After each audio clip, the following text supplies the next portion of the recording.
Welcome back to the Agile Career Forge podcast. I'm your host, and today we're helping you move beyond those stiff, memorized interview answers to truly communicate the business impact of your work.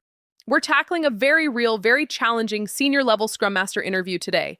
These questions test if you can genuinely improve flow, push back against misused metrics, and influence leaders without formal authority. To help us navigate this, I'm thrilled to welcome our guest expert, Abel. Abel, thank you so much for joining us. Thanks for having me. I'm really excited to dive into this. Before we jump in, a quick note for our listeners. Abel will be structuring his answers using our Agile Career Forge STAR I method: situation, task, action, result, and that crucial I for impact. That added I is what separates a good answer from a great one, because it explains why the outcome actually mattered to the people and the organization. Ready for the hot seat, Abel? Let's do it. Okay, question 1. It's a classic stressful scenario. Leadership tells you the team's velocity must increase by 25%, but the reality is the team is already missing its sprint goals. How do you respond to this without gaming the metrics, sacrificing quality, or damaging the team's trust? That's a tough spot, but a very common one. In a past enterprise environment, I faced this exact situation.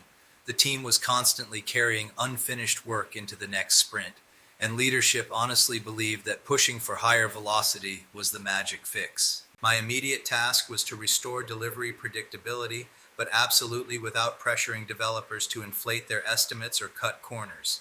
So I dug into the data. I analyzed our sprint spillover, dependency delays, and work in progress. Then came the hard part. I had to help the product owner, the developers, and leadership shift their mindset.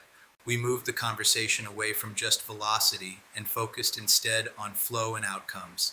We tightened our readiness agreements, strictly limited our work in progress, and scrutinized dependencies before sprint planning. The result? We reduced cycle time by 10% and improved predictability by 10%. But the real impact was the shift in culture. We gave leadership much more reliable forecasting, drastically reduced team firefighting, and rebuilt trust because we focused on fixing the delivery system instead of blaming the individuals.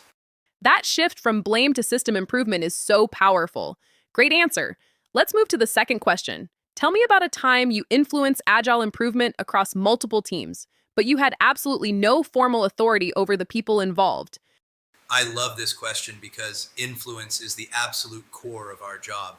A while back, I noticed that our Scrum Masters were all working in silos. They were constantly fighting the exact same organizational fires completely independently. It was frustrating to watch because it led to inconsistent practices and a lot of duplicated effort. My task was to build alignment, but I had to be careful not to turn this into just another dreaded compliance meeting. So I started a Scrum Master community of practice rooted entirely in reality, real delivery challenges, shared experiments, and genuine peer coaching. I also took the time to mentor newer Scrum Masters and help standardize Jira dashboards so they actually supported transparency rather than feeling like traditional status reports. Organically, that community grew to over 85 active participants.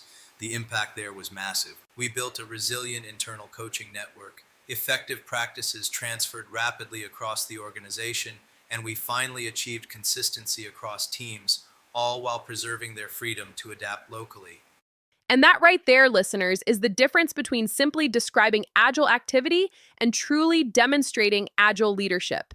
As Abel just showed us, strong interview answers never stop at the result. They drive home the impact. Abel, thank you again for sharing these incredible insights with us today. My pleasure. Thanks again for having me. If you're ready to level up your career, we're here to help. For more Scrum Master career strategies, interview preparation, and professional coaching, head over to agilecareerforge.com and schedule your free 15-minute discovery call. We'll see you on the next episode.